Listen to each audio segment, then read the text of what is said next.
आपका दिल कभी भी अचानक फेल नहीं होता। ये पहले आपको खामोश सिग्नल देता है, मगर हम उसको नज़रअंदाज कर देते हैं, हम उसके बारे में सोचते ही नहीं हैं। अगर आपको ये 5 अलामात महसूस हो रही हैं, तो हो सकता है कि आपका दिल खतरे में हो। सबसे पहले हम ये जानेंगे कि दिल की बीमारी है क्या। दिल की बीमारी दुनिया में मौत की सबसे बड़ी वजह समझी जाती है। मगर अच्छी खबर ये है कि ये अचानक नहीं होती, पहले ये अपने वार्निंग साइंस देती है। जो अपने इन साइंस को समझ जाता है वो कभी भी दिल के अर्जे का शिकार नहीं होता। तो आज हम सीखेंगे कि जिस्म के हाइडन सिग्नल्स कौन से हैं जिनसे हमें पता चलता है कि हमारा दिल आर्जे में मुब्तला हो रहा है। और प्रिवेंटिव लाइफस्टाइल आपको बताएंगे, सेफ रेमेडीज आपको बताएंगे होम्योपैथिक में, जो कि आपको इस तकलीफ से महफूज रख सकती हैं। सबसे पहले इसकी अलामत है कि सीने में दबाव होता है या जलन महसूस होती है। तो बाज़ दफ़ा हमें समझ नहीं आती, हम उसको मैदे का दर्द समझते रहते हैं, हालांकि वो दिल का दर्द होता है। हैवीनेस फील होती है और हल्की सी जलन होती है। स्ट्रेस जो है वो बढ़ जाती है। एक्सरसाइज जब हम लोग करते हैं तो स्ट्रेस बढ़ती है। तो ये अंजाइना हो सकता है, दिल को खून कम मिलना, यानी कि हमारे दिल में खून कम जा रहा है जिसकी वजह से ऐसा होता है। अब दिल की टॉनिक जो है वो दी जाती है होम्योपैथिक में। दिल के लिए एक बहुत अच्छा टॉनिक दिया जाता है, कैक्टस दी जाती है, जो कि प्रेशर फीलिंग महसूस कराती है। अब दूसरा सिग्नल ये है कि जब हमारा सांस फूलना शुरू हो जाता है। सांस फूलना किस तरह से शुरू होता है? सीढ़ियाँ चढ़ते वक्त सांस जो है वो फूलने लगता है। लेटने पर मुश्किल होता है, यानी सांस लेना मुश्किल होता है लेटे हुए। दिल जो है वो सही पंप नहीं कर रहा होता। इसके लिए होम्योपैथिक रेमेडी दी जाती है। ये होते हैं वीक हार्ट केसेस, यानी दिल अगर कमज़ोर हो गया तो ये आपको साइंस नज़र आएंगे। गैर मामूली थकन होती है, जैसे कि बगैर वजह थकन हो जाना, छोटे काम भी मुश्किल लगना। ख़ास तौर पर ख़वातीन में ये कॉमन सिग्नल्स हैं कि उनका काम करने को दिल ही नहीं करता।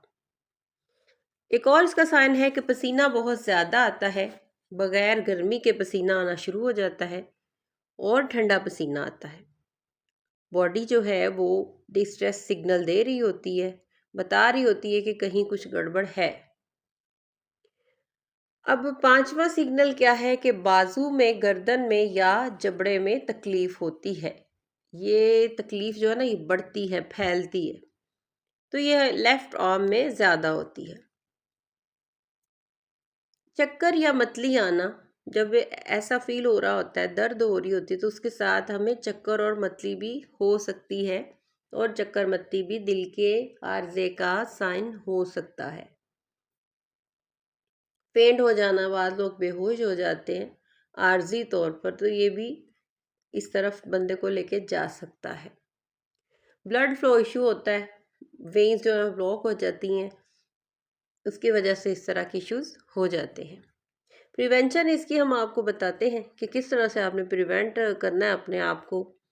आपने डाइट क्या लेनी है कि ऑयली और जंक फूड्स जो है आपने बिल्कुल कम कर देने। फ्रूट्स और सब्जियां आपने ज़्यादा खानी है, जिससे आप सेहतमंद रहेंगे, तवाना रहेंगे। एक्सरसाइज करनी है। एक्सरसाइज, जो दिल का मरीज होता है वो बहुत ज़्यादा हार्ड एक्सरसाइजेज वो नहीं कर सकता। बाद लोगों को जो है, सबसे पहले जो दिल के आर्जे के शिकार लोग हैं वो बाजू ऊपर करके काम नहीं कर सकते, उनका दिल कमज़ोर हो रहा होता है। तो उधर क्यों? सर्कुलेशन कम हो रही होती है, ब्लड सर्कुलेशन। तो रोज़ाना एक्सरसाइज क्या करनी है कि 30 मिनट की वॉक करनी है, मुसलसल करनी है और बगैर नागे के करनी है। स्ट्रेस कंट्रोल करनी है, यानी कि मेडिटेशन करें अकेले बैठ के।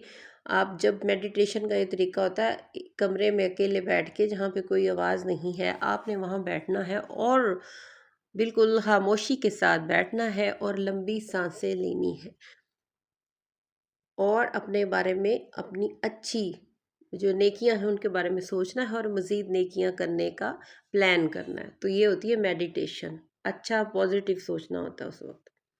डीप ब्रीथिंग करनी होती है, इससे जो है ब्लड सर्कुलेशन अच्छी होती है, ऑक्सीजन लेवल अच्छा हो जाता है, तो इंशाल्लाह कभी भी दिल का आर्जा नहीं होता। 7-8 घंटे सोना बहुत ज़रूरी है, जो कि आजकल हमारा हो नहीं रहा। नींद जो है वो पूरी करना बहुत ज़रूरी है हर बंदे के लिए, चाहे कोई बच्चा है, चाहे कोई जवान है, चाहे कोई बुज़ुर्ग है। तो आपको जो इम्पोर्टेंट एक चीज़ बताने जा रहे हैं कि होम्योपैथिक जो है ये एक सपोर्टिव रोल यूज़ करती है आपके ज़िंदगी में, ये सपोर्टिव किरदार अदा कर सकती है। तो ये एमरजेंसी मेडिसिन ये बिल्कुल नहीं है। तो ये किसी एमरजेंसी का अल्टरनेटिव नहीं है, उसके लिए एलोपैथी मेडिसिन यूज़ की जाती है। इसकी कुछ कॉमन रेमेडीज़ हैं जो कि दिल के मरीज़ को दी जाती हैं और दिल का मरीज़ जो है वो ठीक हो जाता है। आर्निका है, सर्कुलेशन को ये बिल्कुल ठीक करती है। काली फॉस है, स्ट्रेस लेवल को कम करती है। देखिए दिल का आर्जा होता ही स्ट्रेस से है। जब हम स्ट्रेस लेते हैं, बेबहा सोचते हैं, परेशान होते हैं, तो हमारा जो है वो दिल कमज़ोर होना शुरू हो जाता है। तो इसमें क्या होता है, आपने कब डॉक्टर को दिखाना है, जब आपको जो है वो चेस्ट में पेन हो रही है और साथ पसीना आ रहा है। अब आपको सांस जो है वो सही नहीं आ रहा, तो आपने फ़ौरन अस्पताल जाना है और फ़ौरन से इमरजेंसी अपनी ट्रीटमेंट एलोपैथी लेनी है। आपका जिस्म आपसे बात करता है, आपको बताता है कि मुझे क्या हो रहा है। अगर आपने ये सिग्नल समझ लिए तो आजकल एक बड़ी बीमारी से बच सकते हैं। ठीक है, आजकल की सबसे बड़ी बीमारी जो है ना वो दिल की बीमारी होती जा रही है। तो जैसे ही आप इन साइंस को अपने आप अंदर फ़ील करें तो ज़रूर इसके बारे में सोचें और अपनी सेहत का ख़्याल रखें। छोटी-छोटी बातें हैं, छोटी-छोटी एहतियातें हैं जो हम करके बड़ी-बड़ी बीमारियों से बच सकते हैं। ज़िंदगी अल्लाह ताला की देन है, ये तो जब ख़त्म होनी है तभी ख़त्म होनी है, लेकिन हमारे ऊपर जो अमानत है, अल्लाह ताला ने हमें एक जिस्म दिया, हमने उसकी हिफाज़त नहीं की, क्योंकि हम अपनी मर्ज़ी से खाते, पीते, उठते, बैठते, सोते, सब कुछ हम अपनी मर्ज़ी से करते हैं। तो अल्लाह ताला ने हमें एक ज़ाब्ता हयात जो दिया, हमने उसमें इतनी चेंजिंग्स कर दी जिसकी वज़ह से मुख्तलिफ़ बीमारियों का शिकार हो गए। तो हमने क्या करना है, अपनी वही सादा ज़िंदगी की तरफ पलटना है ताकि हम बीमारियों से बच सकें और परहेज़ करना है ऐसी चीज़ों से जो हमें बीमार कर रही हैं। अपना ख्याल रखिएगा, अपनों का बहुत बहुत ख्याल रखें, दुआ में याद रखें। अल्लाह हाफ़िज़।